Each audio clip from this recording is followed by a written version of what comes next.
پھول کی پتیاں خوشیوں کی مانند ہوتی ہیں جبکہ کانٹے تکلیف کا استعارہ ہیں۔ ہر تکلیف انسان کو سبق سکھاتی ہے جو ساری زندگی یاد رہتا ہے۔ انسان تکالیف اٹھاتا رہتا ہے، سبق سیکھتا جاتا ہے اور ہر تکلیف سے کچھ نہ کچھ حاصل کرتا جاتا ہے، حتیٰ کہ کچھ عرصے بعد انہی تکالیف کے باعث ایک باشعور و تجربہ کار انسان بن جاتا ہے۔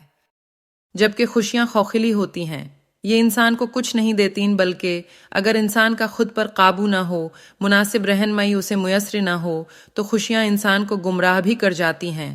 لہٰذا پھول کی نرم و نازک ناپائیدار پتیاں کس کام کی؟ اصل تو کانٹے ہیں جو انسان کو شعور کی دولت سے مالا مال کر دیتے ہیں۔ پھر یہ سرمایہ عمر بھر کام آتا ہے، بلکہ اگلی نسلوں کی تربیت کا سلیقہ بھی سکھاتا ہے۔ تبھی تو کہتے ہیں کہ پھول کی پتیاں جلد سوکھ جاتی ہیں لیکن کانٹے سدا بہار ہوتے ہیں۔